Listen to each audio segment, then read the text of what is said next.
Here's Blake Griffin down the lane, loses the basketball to Iguodala. Whoa. He loses the basketball to Bledsoe. He'll fly to the basket and lay it in. This guy makes things happen. Got that right. And he is so ready this year. Remember last year he was coming off knee surgery. It took him a while before he could have. Bledsoe, one of the best rebounding middlemen in the league. Especially on the offensive end. And he's shooting better and better. I asked him at media day. There's Bledsoe challenging the defenses. He has 2 fouls already. They're going to DJ.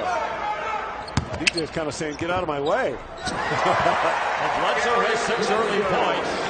And the Clippers lead it. They had to be united in what they were doing and right away. And I thought really addressed almost every need this team had. Bledsoe throws it down. They got more depth at the wing. They went out and got some different points of time, and he was very instrumental in the drafting of Eric Bledsoe out of Kentucky.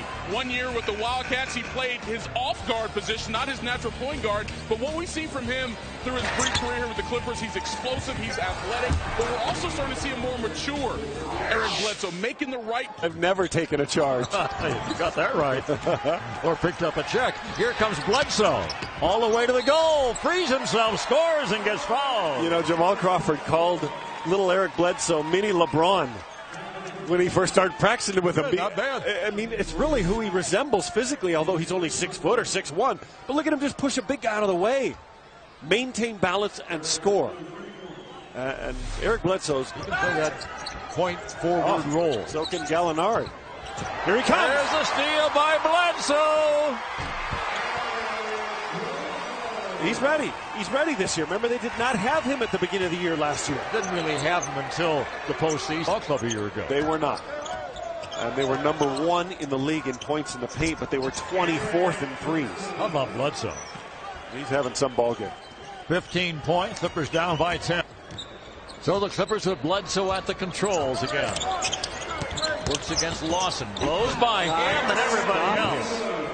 I mean, that combination of strength and speed. How do you keep him off the... It's control.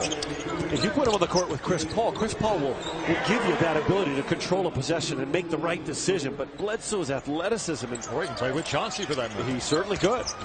But look at that burst to the ball. Set him up beautifully. And then came out. But Ralph, you know, you look at some of the guys on this team that could be defined as the heart and soul. Well, DJ is the epitome of energy and entertainment on this squad. You just watch him play and then the reaction of his teammates to his play on those two. The Clippers back in 03-04. He got a chance. He's made the most of it. Mike Dunleavy brought him up. Bledsoe wide open for a 2-ball. Full back, baby.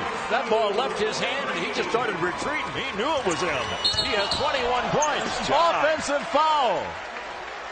Willie to steal, but Crawford keeps it. Clippers down by 4. The little run, that's a tough shot.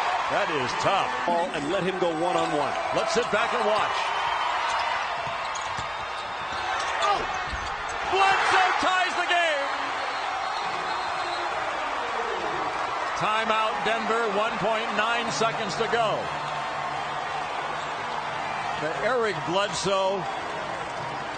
He just came of age last year in the playoffs. That play looked like it was by design. In other words, they knew the double would come. They go into Hollins, right back to Bledsoe. And he is so fearless going to the rim. Look at this burst. I talked earlier in the ballgame about him having poise in moments like this. He really does not shudder. And the extension there, and the strength. The athleticism. Now, that's some play. So we are